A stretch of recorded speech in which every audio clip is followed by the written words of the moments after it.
ทางผู้ว่าราชการจังหวัดนครพนมลงพื้นที่ตรวจเหตุฝนฟ้าคะนองผัดต้นไม้ล่มกีดขวางการจราจรพร้อมเตือนประชาชนเฝ้าระวังสภาพอากาศที่แปรปรวนครับว่าที่พันตรีอดิศักดิ์น้อยสุวรรณผู้ว่าราชการจังหวัดนครพนมพร้อมด้วยนางสาวจันสิมาแสงสุริยาหัวหน้าสำนักงานป้องกันและบรรเทาสาธารณภัยจังหวัดนครพนมลงพื้นที่ตรวจสอบเหตุฝนฟ้าคะนองและลมกระโชกแรงส่งผลให้ต้นไม้ล่มกีดขวางเส้นทางจราจรบริเวณถนนบำรุงเมืองหน้าสารกลางจังหวัดนครพนมอำเภอเมืองนครพนมเหตุให้ประชาชนกับสามารถใส่เส้นทางสัญจรได้สัวข้าวในการนี้ครับหน่วยงานที่เกี่ยวข้องกระไดบูรณาการร่วมกันเขาดำเนินการซอยเหลือและก็เร่งเคลื่อนย้ายต้นไม้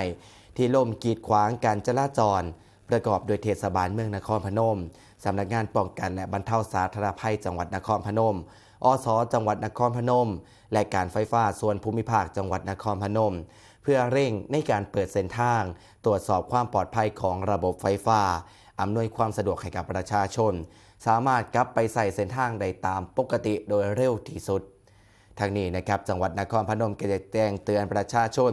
ให้เฝ้าระวังถึงสภาพอากาศที่แปรปรวนในช่วงของวันที่10จนหอดมือนี้นะครับ10 พฤษภาคมขออภัยครับในช่วงตั้งแต่วันที่7จนหอดมือนี้นะครับ10 พฤษภาคม 2569ซึ่งหลายพื้นที่ก็อาจเกิดฝนฟ้าคะนองลมกระโชกแรงและก็มีฝนตกหนักในบางแห่งโดยขอให้ประชาชนเพิ่มความระมัดระวัง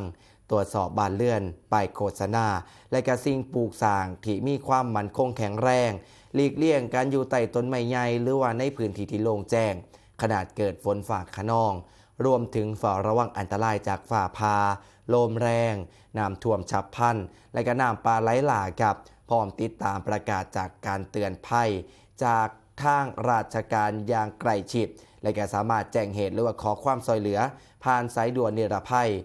1784ได้ตลอด24 ชั่วโมงครับ